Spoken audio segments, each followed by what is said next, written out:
Tumaas ang presyo ng ilang klase ng gulay sa Blumentritt Market sa Maynila sa kabila ng umiiral na price freeze sa Metro Manila. Ang paliwanag ng ilang nagtitinda sa unang balita live ni Bea Pinlac. Bea?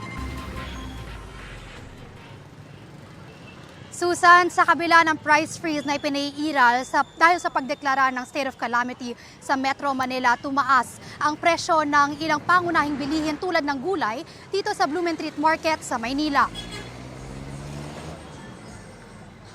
Madaling araw pa lang namamalengke na si Aling Lea ng mga iluluto niya para sa kanilang karinderya.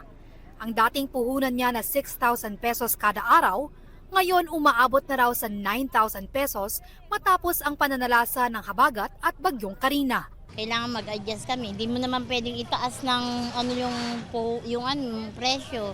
Magbabawas-bawas ka na lang sa takal, ganun. Malaki raw ang itinaas sa presyo ng mga gulay na pangunahin pa naman daw niyang rekado sa kanilang negosyo.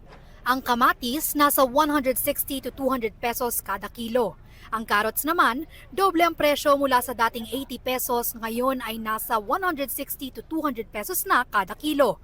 Ang talong naman nasa 100 to 150 pesos na ang presyuhan, pati kalamansi na dati raw ay mabibili ng 120 pesos kada kilo, 160 pesos na ngayon. Sabi ng ilang nagtitinda ng gulay, malulugi naman sila kung hindi nila itataas ang kanilang benta. Katapos ng bagyo, nagtaas lahat.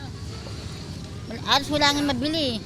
Malulugi na po kami pag nagbaba kami ng presyo. Yung tamang presyo lang din po naman, di naman po kami nag-overprice. Ang ilang mamimili, paunti-unti na lang daw ang bili ng gulay ngayon. Tipid-tipid muna. Kung ano yung kailangan mo ngayon, hindi mo naman kailangan mag-stock ng marami. So kung ano yung lang kailangan mo sa lulutuin sa maghapon, yun lang.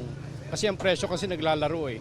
Ayon naman sa Department of Trade and Industry, kasama ang mga karne, gulay, tinapay at iba pang pangunahing bilihin na sakop ng price freeze sa mga lugar na nasa ilalim ng state of calamity.